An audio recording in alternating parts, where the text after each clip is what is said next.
مسجد میں، اس کا دل لگتا ہے مسجد میں کہ میں مسجد میں ہی بیٹھا رہوں. لہذا مسجد میں جب آئے بڑی لگن کے ساتھ، بڑے شوق کے ساتھ بیٹھا کریں کہ ہر سانس کے بدلے یہاں پر آپ کے نامہ اعمال کے اندر نیکیاں لکھی کریں، نیکیاں لکھی کریں.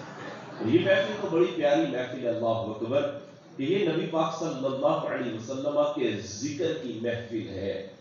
نبی پاک صلی اللہ علیہ وسلم کے ذکر کی محفل میں آ کر بیٹھنا، اللہ اکبر، یہ سب اللہ کی توفیق سے ہے. اگر بندہ چاہے نا میں نیکی کر لوں، بندہ نیکی نہیں کر سکتا، نہیں کر سکتا بندہ نیکی جب تک کہ اس کو اللہ کی طرف سے توفیق نہ مل جائے. اللہ کی طرف سے توفیق ملتی ہے تو بندہ نیکی کرتا ہے. اللہ کی طرف سے توفیق نہ ملے تو بندہ نیکی نہیں کر سکتا. ایک بندہ وہ کہتا ہے میں نے موسیقی کبھی بڑی میں کو نہیں نماز پڑھتا. میں نے کہا تجھے تو اپنے مقدر پر رونا چاہیے، تجھے تو اپنے مقدر پر رونا چاہیے کہ اللہ نے تجھ سے توفیق ہی چھین لی ہے. اللہ چاہتا ہی نہیں ہے کہ تو میرے گھر کے اندر آ جائے. تجھے تو اپنے مقدروں پر رونا چاہیے کہ میرے ساتھ یہ کیا بن گیا، میرے ساتھ یہ کیا بن گیا، میرا دل ہی نہیں کرتا مسجد میں جانے کو. تو یہ نیکی کرنا یہ سب اللہ کی توفیق سے ہوتا ہے. اللہ جس کو چاہتا ہے، جس کو چاہتا ہے، اللہ اسے نیکی کرنے کی توفیق عطا فرما دیتا ہے. اللہ اسے نیکی کرنے کی توفیق عطا فرما دیتا ہے. تو آج اللہ رب العزت نے ہمیں توفیق عطا فرمائی ہے، ہمیں توفیق دی کہ ہم اس کے پاک گھر کے اندر بیٹھ کر اس کے پیارے حبیب علیہ الصلوۃ والسلام کا ذکر کریں اور ذکر سنیں. اس حوالے سے ایک اور بات میں عرض کروں گا، پھر میں انشاءاللہ میلاد کے حوالے سے کرنی. جب بھی آپ کوئی نیکی کریں، جب بھی کوئی نیکی کا کام کرنے لگے، اس میں سب سے پہلی چیز ہوتی ہے بندے کی نیت. جب تک بندے کی نیت ٹھیک نہیں ہے نا، جب تک بندے کی نیت درست نہیں ہے تو بندے کو عمل کا ثواب حاصل نہیں ہوگا، اس کو ثواب نہیں ملے گا. آپ نے کئی مرتبہ وہ حدیث سنی ہوگی کہ نبی پاک صلی اللہ علیہ وسلم نے ارشاد فرمایا کہ انما الاعمال بالنیات، کہ اعمال کا دار و مدار، بولو نا تھوڑا جلدی، اعمال کا دار و مدار نیتوں پر ہے. فرمایا وانما لکل امرئ ما نوى، ہر بندے کے لیے وہی کچھ ہے جس کی اس نے نیت کی. اگر بندہ دکھلاوے کے لیے عمل کرتا ہے تو اس کو عمل کا ثواب نہیں. کسی کو منہ دکھانے کے لیے اگر بندہ آتا ہے تو اس کو عمل کا ثواب نہیں ہے. اللہ رب العزت کی بارگاہ میں وہ عمل قابل قبول ہوتا ہے جو خالصتاً اس کے لیے، خالصتاً اس کے لیے ہو. میں مسجد میں اگر جا رہا ہوں، میں محفل میں جا رہا ہوں، میری نیت کیا ہو؟ میری نیت یہ ہو کہ میں اللہ کی رضا کو حاصل کرنے کے لیے مسجد میں جا رہا ہوں، اللہ کی رضا پانے کے لیے میں مسجد میں جا رہا ہوں. اگر میری نیت یہ ہوگی نا کہ میں اللہ کی رضا حاصل کرنے کے لیے، اس کے محبوب کا ذکر کرنے، اس کے محبوب کا ذکر سننے کے لیے مسجد میں جا رہا ہوں، جلسے میں جا رہا ہوں، محفل میں جا رہا ہوں، نیت اگر بندہ یہ لے کر چلے گا تو عمل کا ثواب ہے. اور اگر نیت اچھی نہیں ہے، نیت میں یہ آ گیا کہ میں کسی کو منہ دکھانے کے لیے جا رہا ہوں، میں کسی کو دکھانے کے لیے جا رہا ہوں کہ اس نے مجھے دعوت دی تھی تو اس لیے مجھے جانا پڑ گیا ہے، اگر نہ گیا تو وہ کیا کہے گا؟ اگر یہ نیت لے کر بندہ چل پڑے گا جی، پھر بندے کو عمل کا ثواب حاصل ہے، عمل کا ثواب حاصل نہیں ہوتا. آپ دیکھیں عید الاضحیٰ پر جانور قربان کرتے ہیں، جانور ذبح کرتے ہیں، ان کی قربانیاں کرتے ہیں نا جی.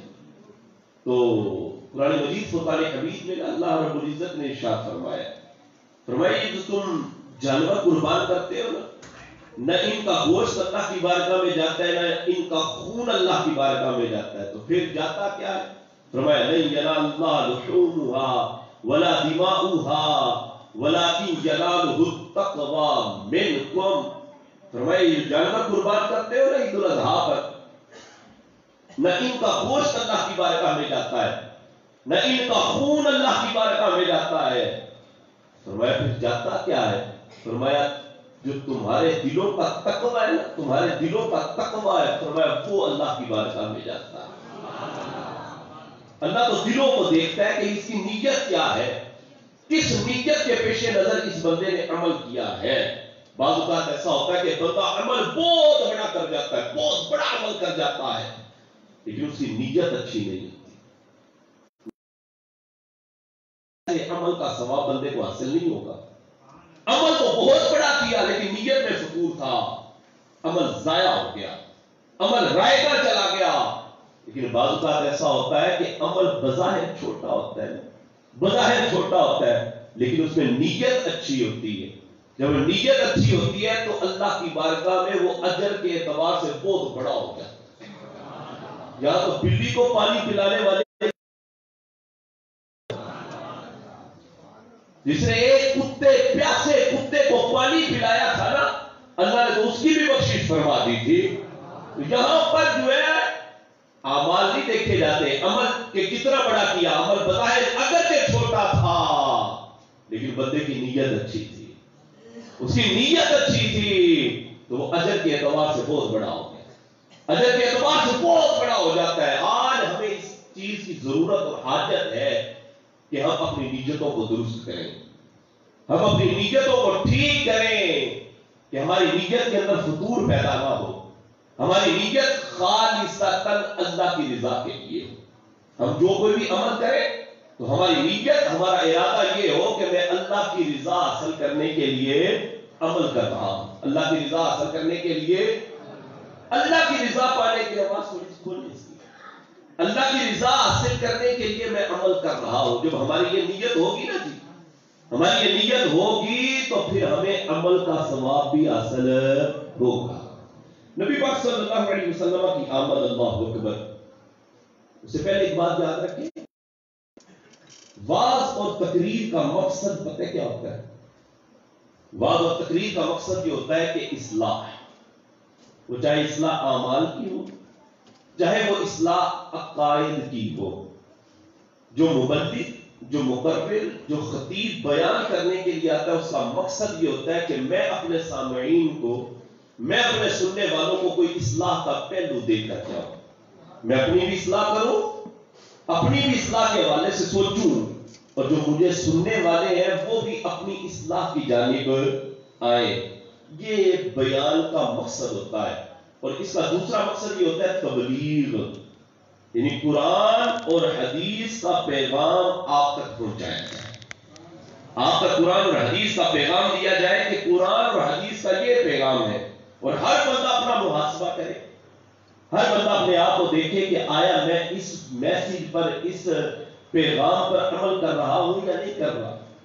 میں نے نبی پاک صلی اللہ علیہ وسلم کا کلمہ پڑھا، میں نبی پاک صلی اللہ علیہ وسلم کا امتی ہوں، میرے اور آپ کے آقا صلی اللہ علیہ وسلم کی سنت اور آپ کی سیرت مبارکہ کیا ہے، اور ہم کس انداز کے اندر اپنی زندگی گزار رہے ہیں، اس چیز کو ہم اپنے ملحوظ خاطر رکھیں، ملحوظ نظر رکھیں، تو پھر انشاءاللہ ہمیں عمل پر بہت زیادہ جذبہ حاصل ہو جائے۔ نبی پاک صلی اللہ علیہ وسلم کی آمد مبارکہ، اللہ اکبر،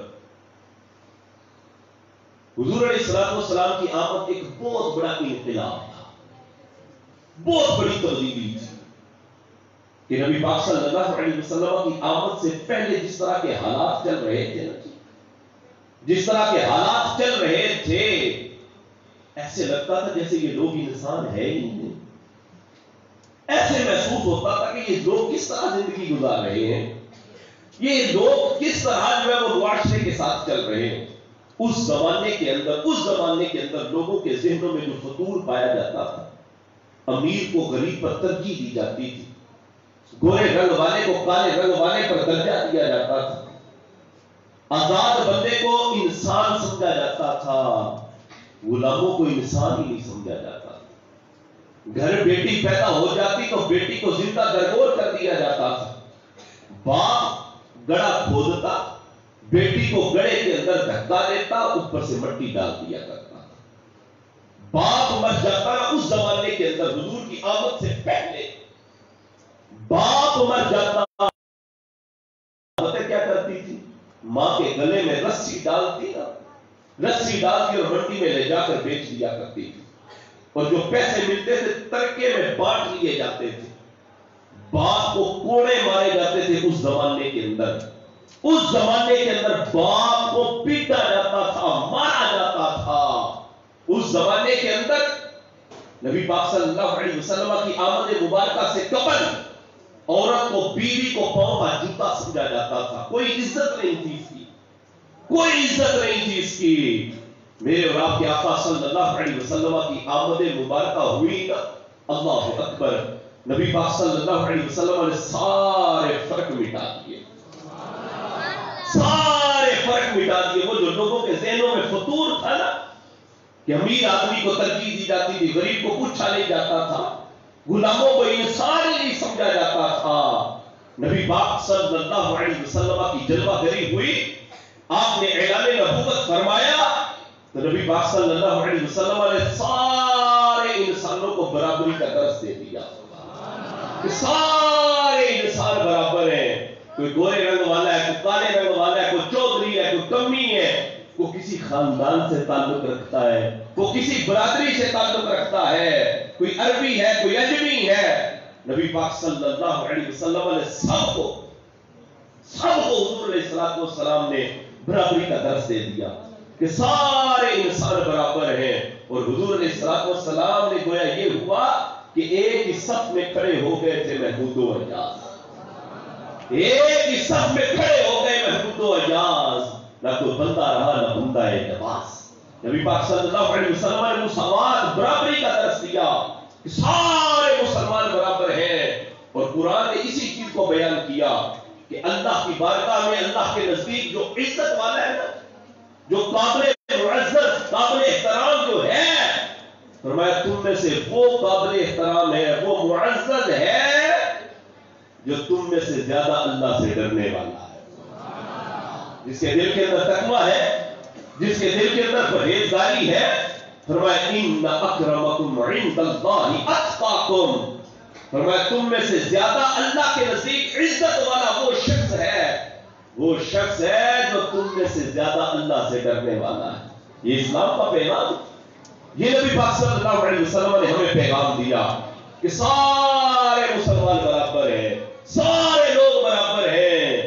جب یہ پیغام مکے کی وادیوں سے باہر نکلا نا، مکے کی وادیوں سے جب یہ پیغام باہر نکلا تو مکے کا سب سے کالے رنگ والا شخص حضور کی بارگاہ میں آ گیا۔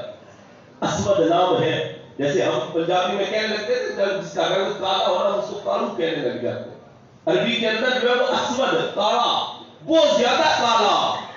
جب مکے کی وادیوں سے حضور کا یہ پیغام باہر نکلا نا کہ سارے مسلمان برابر ہیں، تو مکے کا سب سے کالے رنگ والا شخص حضور کی بارگاہ میں آتا ہے اور آ کر عرض کرتا ہے حضور اگر میں اسلام لے آؤں تو اسلام مجھے کیا دے گا؟ اگر میں اسلام لے آؤں تو اسلام مجھے کیا دے گا؟ میرا رنگ مکے میں سب سے کالا ہے، سب سے کالا ہے، مجھے کوئی کریم میں بٹھانے کے لیے تیار نہیں ہوتا، کوئی برابر بٹھانے کے لیے میرے ساتھ جو ہے وہ تیار نہیں ہوتا۔ حضور اگر میں اسلام لے آؤں تو اسلام مجھے کیا دے گا؟ تو نبی پاک صلی اللہ علیہ وسلم نے فرمایا جو اسلام نے ابو بکر اور عمر کو دیا ہے وہی اسلام تجھے دے گا، وہی چیز اسلام تجھے دے گا۔ اور فرمایا جس صف میں کھڑے ہو کر نا ابو بکر اور عمر نماز پڑھتے ہیں، فرمایا اسی صف میں کھڑا ہو کر تو بھی نماز پڑھے گا، اور اگر تو پہلے آ جائے اور ابو بکر و عمر تیرے بعد میں آئے، فرمایا تو آگے کھڑا ہوگا اور ابو بکر و عمر تیرے پیچھے کھڑے ہوں گے۔ کہنے لگا اگر اسلام یہی پیغام دیتا ہے، اگر اسلام یہ سوچ اور یہ فکر دیتا ہے تو میں پھر دل و جان سے اسلام کو قبول کرتا ہوں۔ نبی پاک صلی اللہ علیہ وسلم نے تو یہ پیغام دیا ہے کہ سارے مسلمان برابر ہیں، کسی کو کسی پر کوئی ترجیح اور فوقیت نہیں۔ اگر کوئی بندہ قابل عزت ہے، قابل احترام ہے، تو فرمایا تم میں سے زیادہ اللہ کے نزدیک عزت والا وہ ہے جو تم میں سے زیادہ اللہ سے ڈرنے والا ہے، اللہ سے۔ آج اس ہمارے معاشرے کے اندر ہم میلاد مناتے ہیں نا، ہم میلاد مناتے ہیں، میلاد منانا ضروری کیوں ہو گیا؟ میلاد منانا ضروری کیوں ہو گیا؟ یہ اس وجہ سے ضروری ہو گیا کہ آج ہمارے ذہنوں میں فطور پایا جاتا ہے. اگر آج ہم اپنے معاشرے کو دیکھیں, اپنے آپ کو دیکھیں نا, آج ہمارے معاشرے کے اندر ایک فطور, ذہنوں کے اندر خرابی پیدا ہو گئی ہے. آج اس معاشرے کے اندر بھی امیر آدمی کو محفل میں ترقی دی جاتی ہے.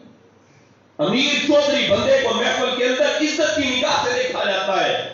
ماڑا بندہ آ جائے نا, ماڑا بندہ آ جائے, ہم اس کو عزت کی نگاہ یا اس کو عزت دینے کے لیے ہم تیار نہیں ہوتے. ہمارا معاشرہ اس سطح پر چلا گیا, ایک بھائی امیر ہے, دوسرا بھائی غریب ہے, تو وہ بعض اوقات تعلق توڑ کر بیٹھ جاتا ہے کہ میرا بھائی ماڑا ہے, وہ مجھ سے پیسے ہی نہ مانگ لے یار, مجھ سے پیسے ہی نہ مانگ لے. اور آج ہماری سوچ اور فکر یہاں تک پہنچ چکی ہے, جہاں تک ہماری فکر پہنچ چکی, بھائی امیر ہے اور اس کی بہن غریب ہے, بہن غریب ہے, بھائی کا بیٹا جو ہے وہ جوان ہے اور ادھر اس کی بہن کی بیٹی جوان ہے. بہن یہ سوچتی ہے کہ کاش میرا بھائی مجھ سے میری بیٹی کا رشتہ مانگ لے اپنے بیٹے کے لیے. اور بہن کے دل میں ارمان یہ ہو کر بیٹھی ہوتی ہے کہ کوئی میرے بھائی کو جا کر کہہ دے گا, کوئی میرے بھائی کو جا کر کہہ دے کہ اپنی بہن سے اس کی بیٹی کا رشتہ اپنے بیٹے کے لیے لے لے. وہ ارمان یہ بیٹھی ہوتی ہے. غریب ہے, بھائی امیر ہے, دل میں یہ ارمان ہے کہ کاش ایسا ہونا, میرا بھائی میری بیٹی کا رشتہ اپنے بیٹے کے لیے لے لے اور میری بیٹی گھر میں ہی رہ جائے, میری بیٹی گھر میں ہی رہ جائے. اور جب کوئی نہیں نہ جاتا, بہن خود بھائی کے دوارے چل کر پہنچ جاتی ہے. بہن خود رشتہ لے کر اپنی بیٹی کا جب بھائی کے دوارے پہنچتی ہے نا, اور بھائی کو کہتی ہے میرے بھائی میری بیٹی جوان ہے, تیرا بیٹا جوان ہے, میں رشتہ لینے کے لیے آئی ہوں, میری بیٹی کو تم اپنی بیٹی بنا لے, میں چاہتی ہوں کہ بیٹی گھر میں ہی رہ جائے.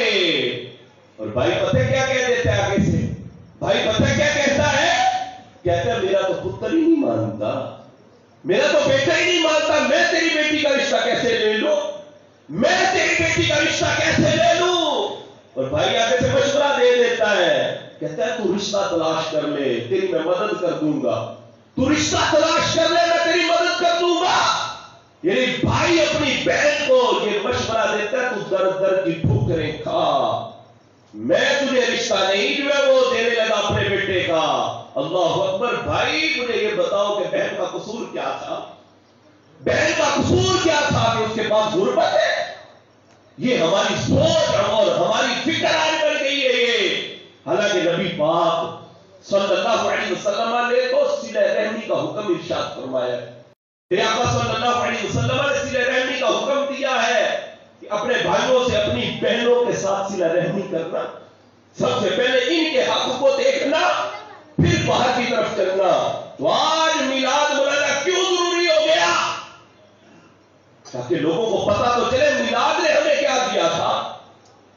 پاک صلی اللہ علیہ وسلم کی دنیا میں جلوہ گری ہوئی ہے, حضور علیہ السلام کے آنے سے جو ظلمتیں, جو اندھیرے ختم ہو گئے تھے, ہم یار ان کو کیوں واپس لے کر آ رہے ہیں, ہم کیوں ان کو واپس لے کر آ رہے ہیں.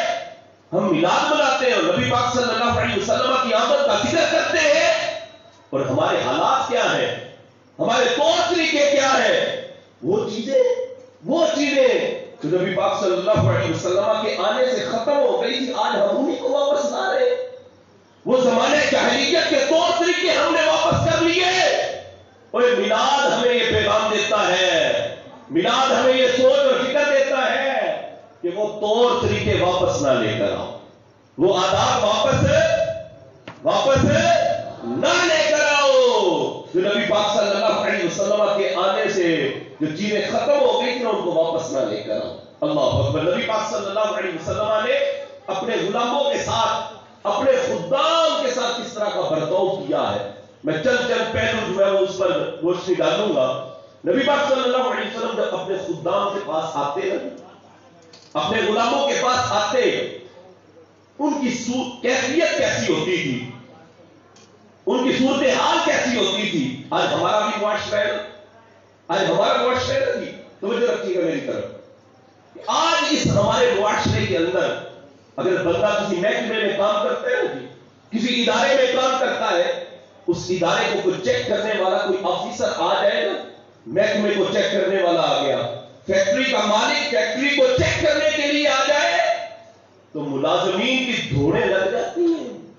ہاں ملازمین کی دھوڑیں لگ جاتی ہیں کہ یہ چیز صحیح کر لو، یہ چیز صحیح کر لو. ہمارا مالک ہے، ہمارا آفیسر ہے، وہ ہمیں فارغ ہی نہ کر دے، ہمیں نکال ہی نہ دے یہاں سے، ناراض نہ ہو جائے ہم سے.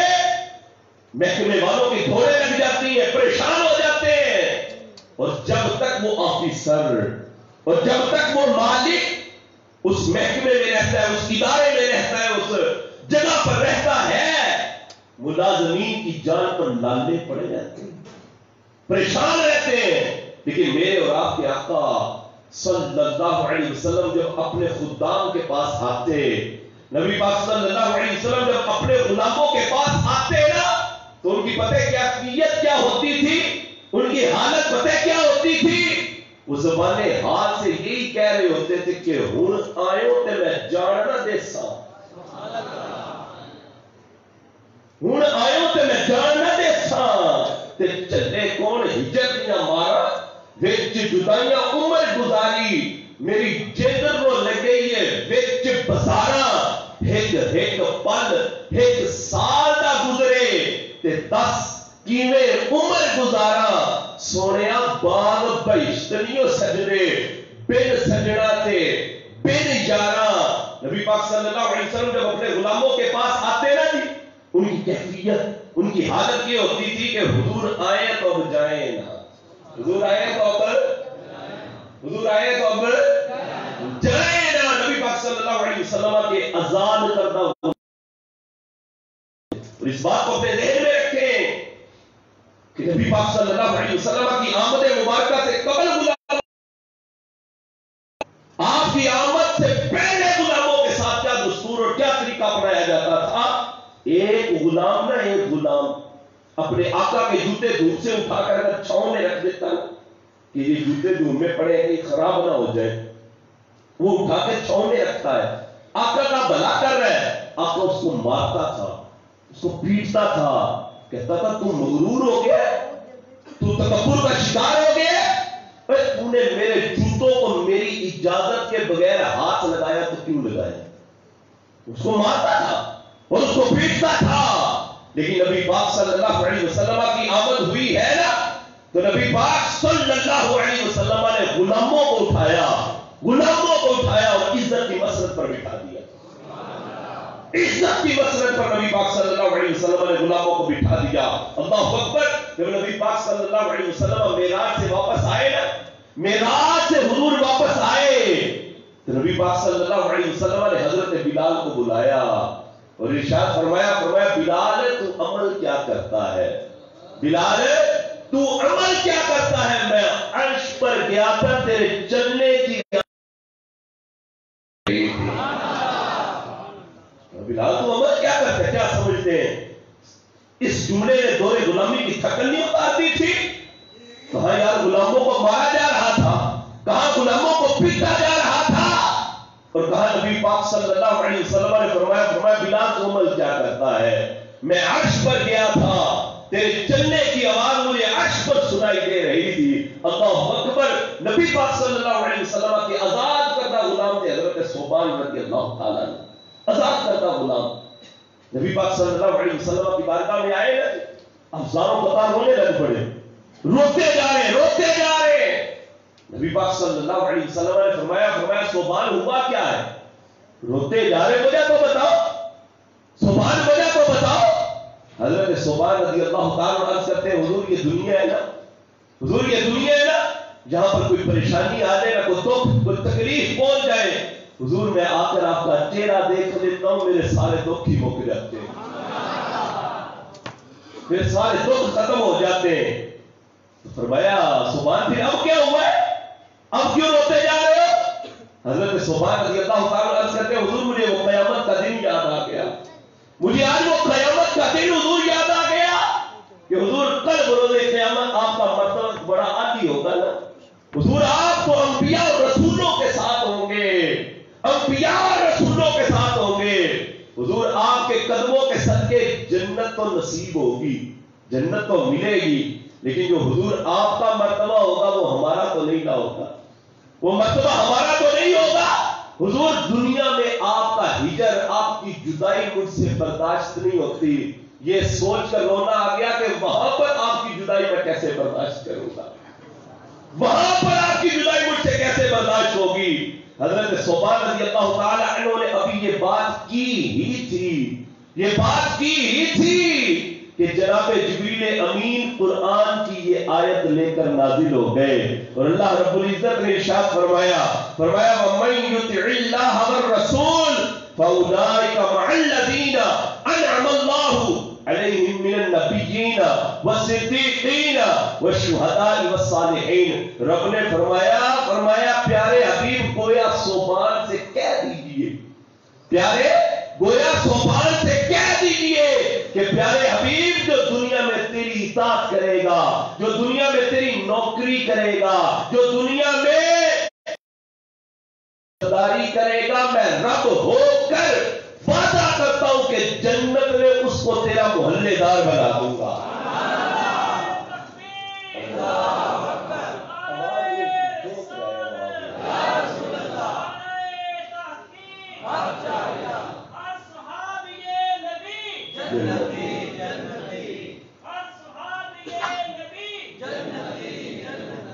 نبی پاک صلی اللہ علیہ وسلم نے کس طرح دیکھیں ماڑے طبقے کو حضور نے اٹھایا، حضور علیہ السلام نے ماڑے طبقے کو اٹھا کر اپنے سینے سے لگا لیا، سینے سے لگا لیا. اور نبی پاک صلی اللہ علیہ وسلم نے غلاموں، اس وقت غلاموں کی جو حالت اور کیفیت تھی نا، حضور نے غلاموں کو اٹھایا اور عزت کی مسند پر بٹھا دی. یار حضرت زید بن حارثہ کو کون نہیں جانتا؟ حضرت زید بن حارثہ رضی اللہ تعالی عنہ یہ نبی پاک صلی اللہ علیہ وسلم کے منہ بولے بیٹے بھی بنے تھے. حضرت زید بن حارثہ رضی اللہ تعالی عنہ، یہ چھوٹی سی عمر تھی نا ان کی، یہ اغوا ہو گئے، ڈاکو نے کوئی اغوا کر لیا، اٹھا لیا اور اغوا کر کے نا منڈی میں غلام بنا کر بیچ دیا، فروخت کر دیا. حضرت حکیم بن حزام رضی اللہ تعالی عنہ نے ان کو خریدا، حضرت خدیجہ رضی اللہ تعالی عنہ کی بارگاہ میں پیش کر دیا. اور جب حضرت خدیجہ رضی اللہ تعالی عنہ کا نکاح حضور سے ہوا نا تو حضرت خدیجہ رضی اللہ تعالی عنہ نے حضرت زید کو حضور کی بارگاہ میں پیش کر دیا. اب یہ نبی پاک صلی اللہ علیہ وسلم کی بارگاہ میں رہتے، غلام بن کر خدمت کرتے ہیں، نوکری کرتے ہیں، نبی پاک صلی اللہ علیہ وسلم کی نوکری اختیار کی ہوئی ہے. اور ادھر ان کے گھر والے ان کو تلاش کرتے پھر رہے ہیں کہ نہ جانے ہمارا بیٹا کہاں چلا گیا، ہمارے بیٹے کو کون کہاں پر لے گیا. اب ان کے گھر والے تلاش کرتے پھر رہے ہیں. پھر ان کو پتا چلا کہ تمہارا بیٹا زید وہ مکے میں غلامی کی زندگی گزار رہا ہے، وہ تو غلامی کی زندگی گزار رہا ہے. جب ان کو پتا چلا کہ ہمارا بیٹا غلام بن کر رہ رہا ہے، اب اس دور کے اندر غلام چھڑانا ہوتا تھا نا، غلام کو آزاد کروانا ہوتا تو پیسے دیے جاتے، پیسے دے کے غلام آزاد ہوتے تھے، چھوٹتے تھے. انہوں نے پیسے جمع کیے اور نبی پاک صلی اللہ علیہ وسلم کی بارگاہ میں چلتے چلتے تلاش کرتے کرتے حضور کی بارگاہ میں آ گئے. اور آ کر پتہ کیا کہتے حضور میں زید کا باپ ہوں اور یہ زید کا چچا ہے، ہم یہ پیسے لے کر آئے ہیں، ہمیں پتا چلا ہے کہ ہمارا بیٹا زید وہ آپ کے پاس غلامی کی زندگی گزار رہا ہے، ہم یہ پیسے لے کر آئے، آپ ہم سے یہ پیسے لے لیں اور ہمارے بیٹے کو آزاد کر دیں، ہمارے بیٹے کو رہا کر دیں. نبی پاک صلی اللہ علیہ وسلم نے فرمایا پیسے اپنے پاس رکھو، فرمایا پیسے اپنے پاس رکھو، میں زید کو بلاتا ہوں اور اسے فرماتا ہوں کہ زید یہ تیرا باپ اور یہ تیرا چچا تجھے لینے آئے. اگر زید جانے کے لیے تیار ہو جاتا تو میری طرف سے اجازت ہے، میری طرف سے اجازت ہے. باپ کہنے لگا بھلا بیٹا باپ کے ساتھ کیوں نہیں جائے گا، بلائے تو صحیح ذرا.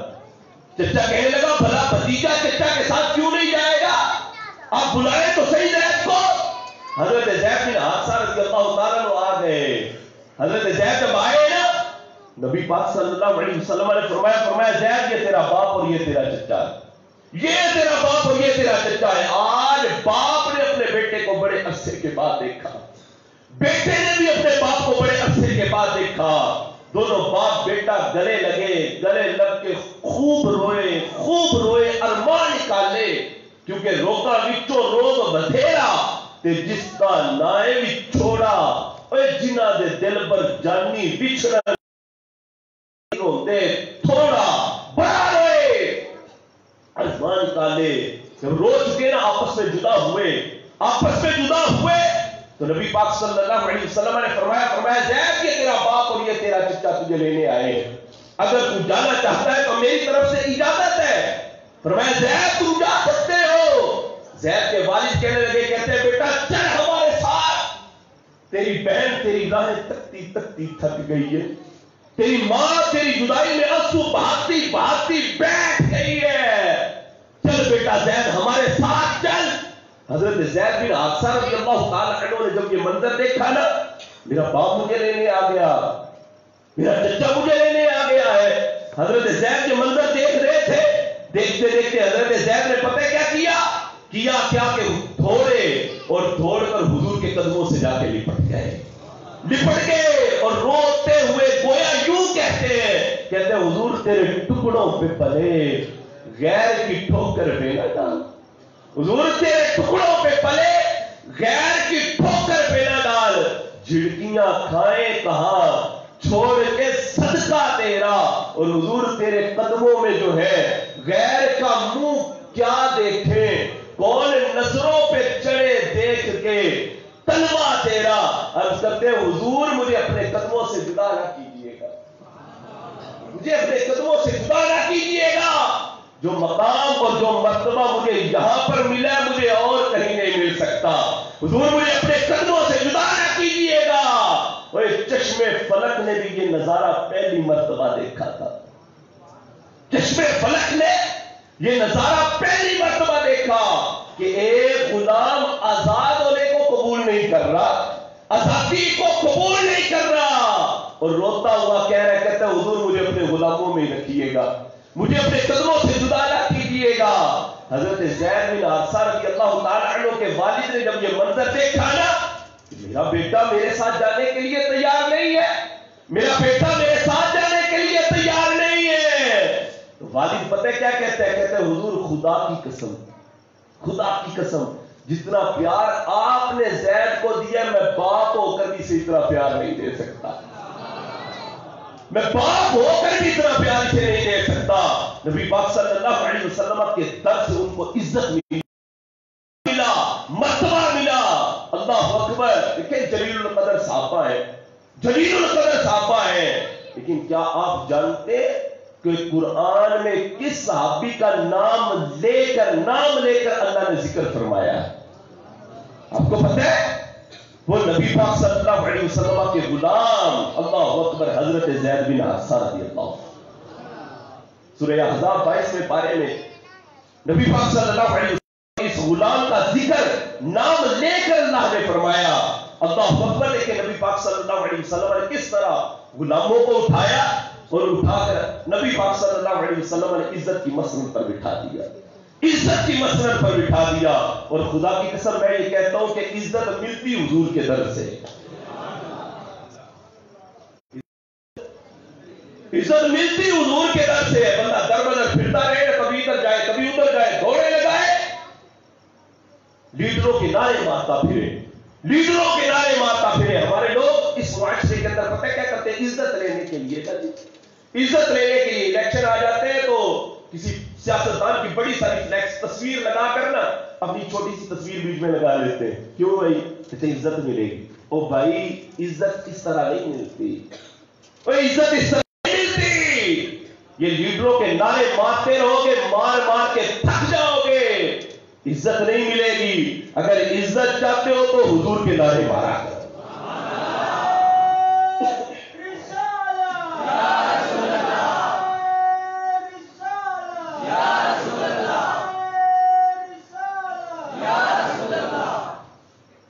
عزت چاہتے ہو تو نبی پاک صلی اللہ علیہ وسلم کا نام لیا کرو، اس سے کیا ہوگا؟ عزت ملے گی، کیونکہ عزت ملتی حضور کے در سے۔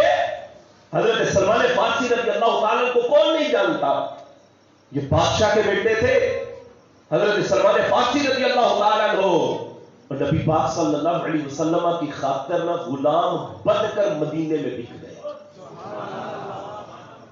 غلام بن کر حضور کی خاطر غلام بن کر مدینے میں بک گئے۔ ان کا مدینے میں کوئی اور کوئی نہیں تھا، نہ برادری تھی، نہ رشتہ داری تھی، نہ تعلق داری تھی، کوئی خاندان کوئی قبیلہ آپ کا مدینے میں نہیں تھا، فارسی نسل تھے، فارس سے آپ آئے تھے، مدینے میں آپ کا کوئی نہیں تھا، حضور کی خاطر نبی پاک صلی اللہ علیہ وسلم کی محبت میں آپ غلام بن کر بکے، غلام بن کر بکے۔ ایک دن کیا ہوا، ایک صحابی رضی اللہ تعالیٰ عنہ سے ان کی شکنجی سی ہو گئی، ناراضگی سی بن گئی، بات بڑی نا، تو وہ پتہ ہے کیا کہتے ہیں، وہ تانا دے دیتے ہیں، کہتے ہیں سلمان تو مجھ سے بات کرتا ہے، سلمان تو مجھ سے بات کرتا ہے، تیری تو مدینے میں برادری کوئی نہیں، تیری تو مدینے میں رشتہ داری کوئی نہیں، اور تو مجھ سے بات کرتا ہے، مجھ سے بات کرتا ہے۔ آج ہمارے معاشرے کے اندر بھی ایسا ہوتا ہے، ایسا ہو جاتا ہے کہ بعض اوقات کوئی ماڑا بندہ ہو نا، ماڑی برادری کا بندہ ہو، تکڑی برادری والے سے بات کر بیٹھے نا، تو کہتا ہے چل ویخ اپنی برادری سے ویخ، اپنا آپ سے پہلے ویخ، میرے نام پہ گل کرنے اور تو مجھ سے بات کرتا ہے۔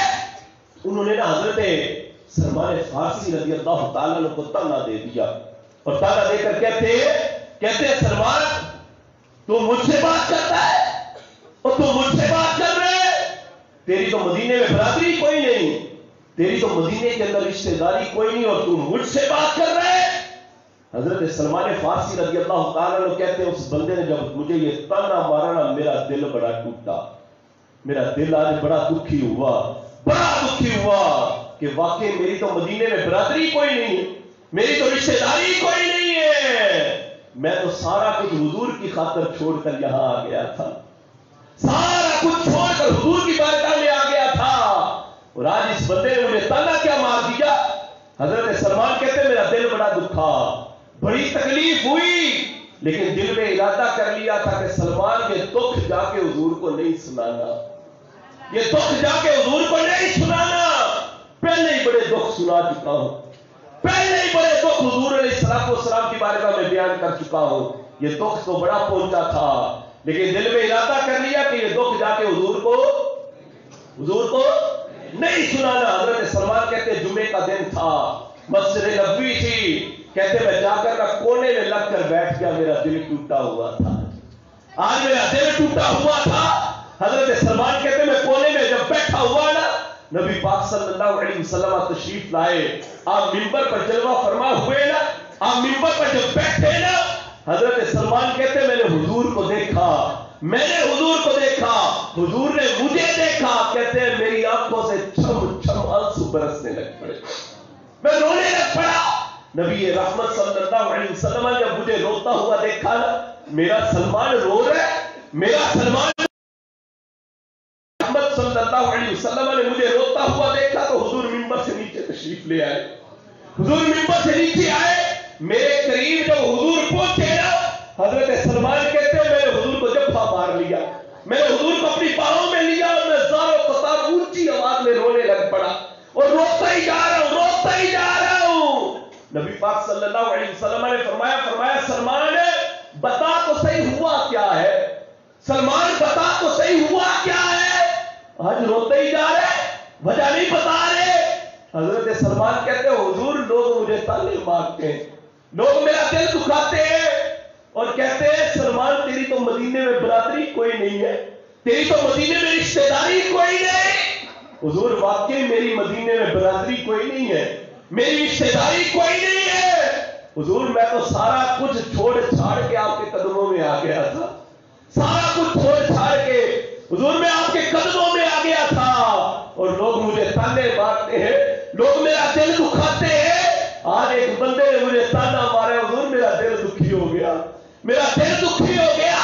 جب نبی پاک صلی اللہ علیہ وسلم نے حضرت سلمان کی یاد یہ بات سنی نا، یہ بات سنی، حضور واپس منبر پر تشریف لے آئے، حضور واپس منبر پر آئے، اور نبی کریم علیہ السلام نے فرمایا لوگوں سنو، اے لوگوں سنو، لوگ سلمان کا خاندان پوچھتے ہیں، لوگ سلمان کی برادری پوچھتے ہیں، لوگ سلمان کی رشتہ داری پوچھتے ہیں۔ فرمایا آؤ لوگوں میں تمہیں بتاتا ہوں سلمان کی برادری کون سی ہے، سلمان کی رشتہ داری کون سی ہے، سلمان کی تعلق داری کون سی ہے۔ فرمایا لوگوں سن لو، سلمان منا اہل البیت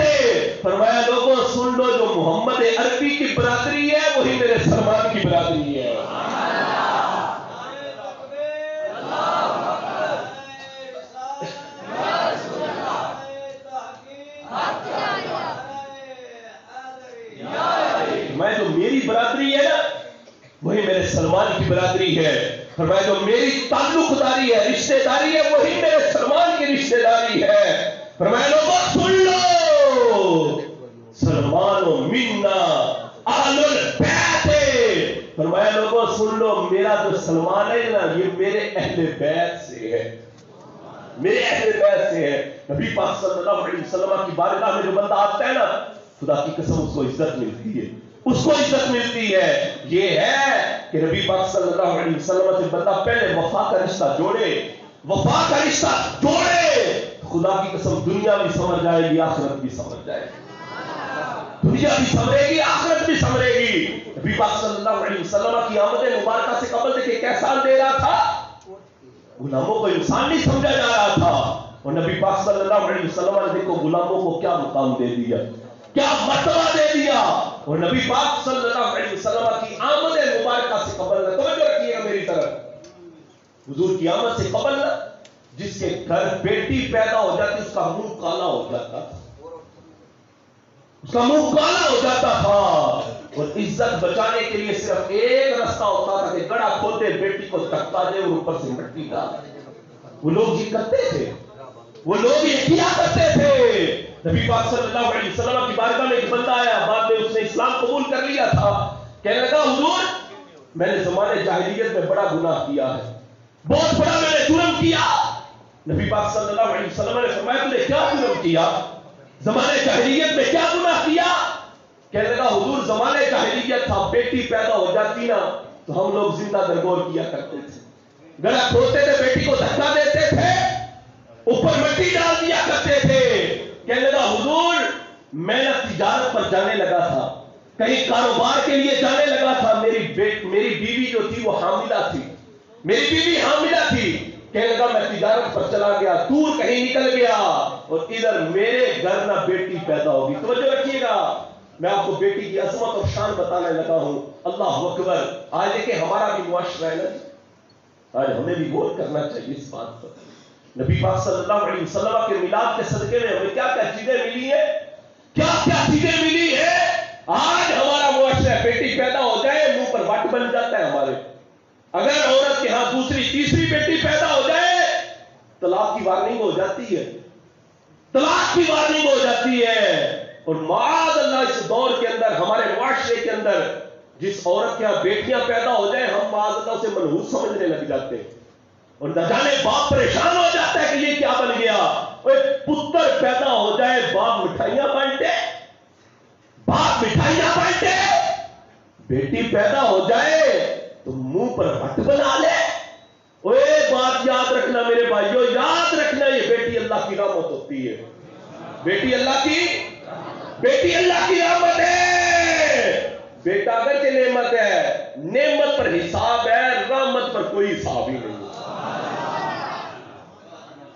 رحمت پر تو کوئی حساب نہیں ہے نعمت پر حساب ہے.